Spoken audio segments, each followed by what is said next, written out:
All right, let's talk briefly about the exam. If you have your own questions about your specific grade, please let me know. We can set a time to talk about it, especially thinking towards the next exam. If you did not do as well on the exams you would have liked, remember that it's not going to have too great of an impact on your overall grade, provided you make some changes for the next exam. The study guide for the next exam is already posted on Blackboard, so you'll be looking at that. We still have several sessions before the next exam, but just kind of keep that in mind that it's coming up as well. Double check my math. I have had some situations where I've made some mistakes on the math. Each of the short answer and multiple choice are worth 2 points, and the essay is worth 30 points. So just kind of double check my math and make sure that I've totaled everything up correctly.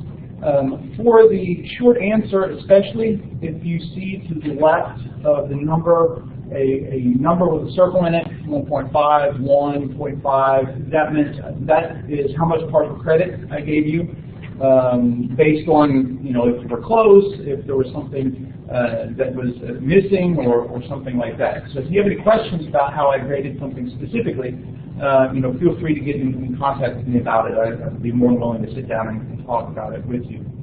The major thing with the essay, some of you wrote some really good essays, but one thing that plagues quite a few people is not answering the entire question. There was some part that was missed. A lot of you chose to do the question on the different types of Islam, and the part that was more frequently missed than others was discussion about the different types of leadership. The caliphs, the imams, and the sheikhs. And some of you forgot to talk about Sufism as well. So that was predominantly where several of you lost points. What you had was good. It was just you didn't answer all the question, or you didn't include some parts that should have been in there. So in general, that's the main thing I would encourage you to pay attention to for the future, is to make sure that you addressed all parts of the question. As before, the essays are available on the study guide, so if you have a question about what to include, if you want to talk it over, make sure you're including everything, or if you want to send me like a sample essay, right? You can't use it on the exam, but if you wrote it out and said, if I said something like this, how would that be? And then I could tell you, all right, this is good, you forgot to talk about this, those kinds of things. So just keep that in mind for the future.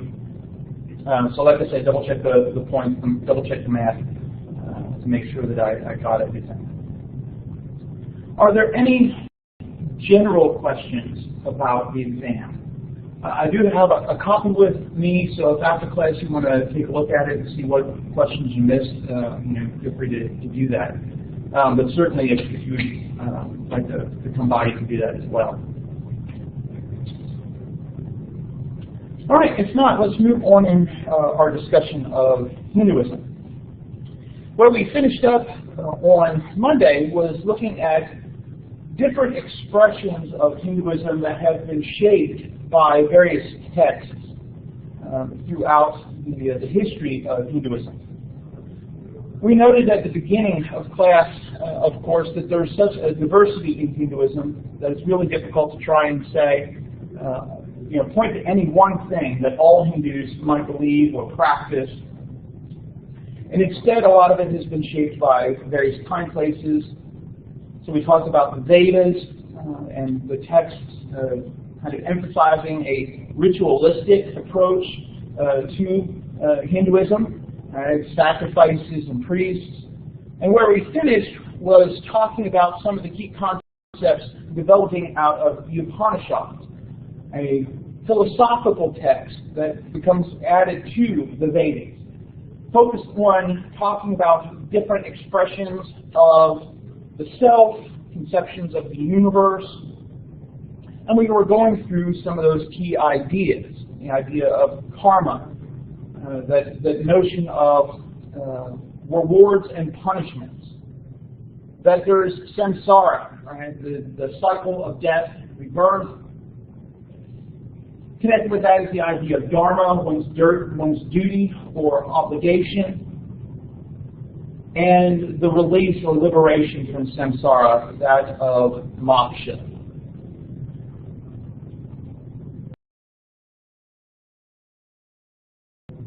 We had talked about how these concepts relate, that in this cycle of death and rebirth, which is heavily shaped by karma, the desire is to get out of that. Right? This is the thing that should be the goal for all Hindus, to be released from this rebirth. The way that that is to be achieved, according to the Upanishads, is performing your duties. Your duties, of course, vary dependent upon what stage of life you're in, what caste you are in, and even by gender. Men and women have different dharma.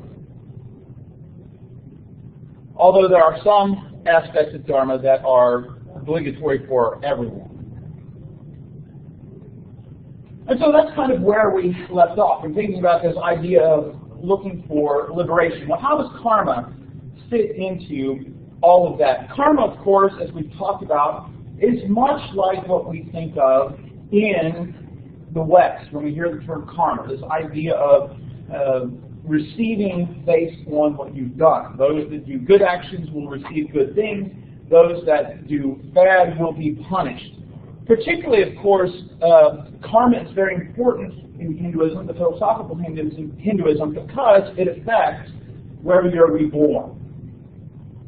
And so if you are reborn into a higher caste, the idea is that you have done good things in your previous life. And so if you're in the lower classes, that means that you have done bad things in your previous life, a very simplistic approach.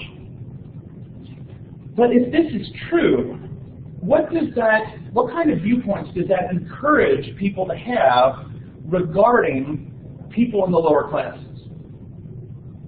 If you accept this kind of idea, that your caste, your place in society is based on your karma, how does that influence you to look at people beneath you?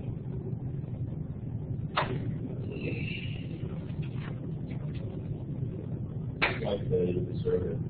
Right, they deserve it. Right? If they had been better people in their previous life, they wouldn't have ended up where they've ended up. So first of all, there's that encouragement to look at anybody below you socially as inferior. What does it encourage you to do with respect to their situation? Does it encourage you to try and help them out? And so it's the idea of karma and caste makes for a very conservative type of social approach. The idea being they deserve to be where they are. Maybe next life they can advance. And so essentially the idea here is that every deed has moral consequences. That what you do will have some sort of benefit or punishment either in this life or in the next one. The idea of karma found in the other Indian religions, and so we'll talk about karma in Jainism, Sikhism, and Buddhism. Similar ideas, but also some important differences. So essentially, karma here referring to moral action and moral consequences. But in this philosophical approach to Hinduism, remember, deities are not as important in the philosophical Hinduism. That's the ritualistic, the Vedic form of Hinduism. In this philosophical Hinduism, you have Brahman, right? This force or energy that permeates the universe. And so even the gods in this more philosophical approach are simply expressions of Brahman. They are not deities like what we would think of it. So you can see how a truly philosophical approach wouldn't be something that most people would latch onto. But essentially, in this concept, karma works the way it works, not because there is some sort of deity guiding all of this, but that's just the way the universe is set up to run. So there is not a moral lawgiver who is kind of weighing the good and bad and determining your rebirth. That's just basically how the universe works based on your deeds.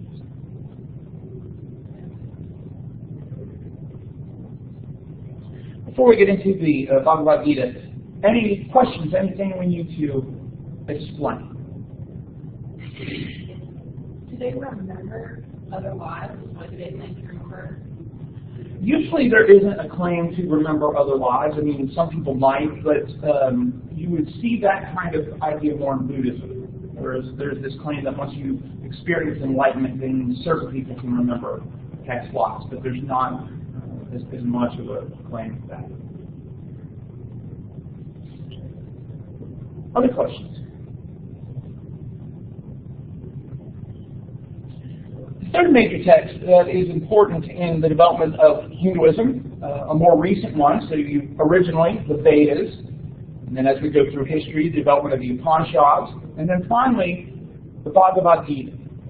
The Bhagavad Gita translates perhaps best to the Song of God.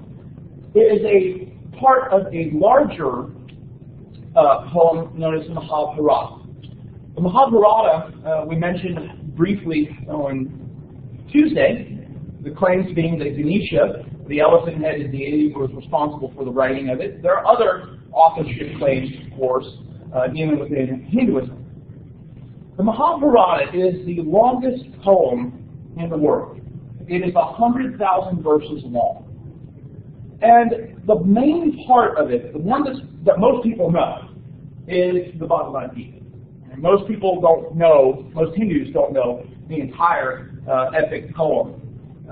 But the Bhagavad Gita is very important. And as far as kind of how most people live their lives as Hindus today, Bhagavad Gita is much more influential than the other two forms of Hinduism that we've talked about. In the midst of the Bhagavad Gita are two warring families, the Pandavas and the Kauravas. Now, there is a relationship between these two families. They're kind of related back in the past, but they have come to battle each other. The place that they have come to battle each other is a place known as Kurukshetra. But not only is the Mahabharata, the Bhagavad Gita, about this battle between these two families, it is also a battlefield of Dharma. In the midst of all of this staging for the battle are two very important characters who make up most of what is the Bhagavad Gita. There is Arjuna. Arjuna is a warrior, and he is of the Pandava family. Also involved in all of this is his chariot driver, the god Krishna, who must be slumming or something now. He's a deity, but he's taking up chariot driving. So here we are. Arjuna the night before battle. Pandava.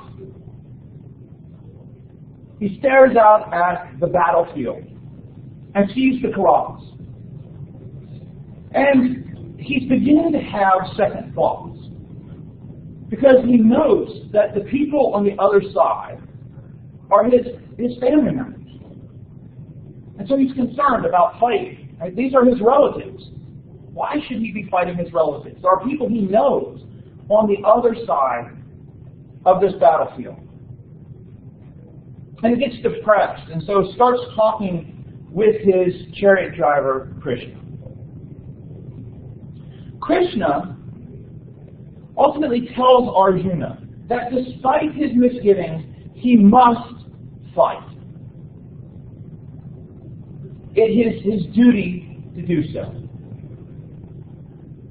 Life and death pass away, argues Krishna.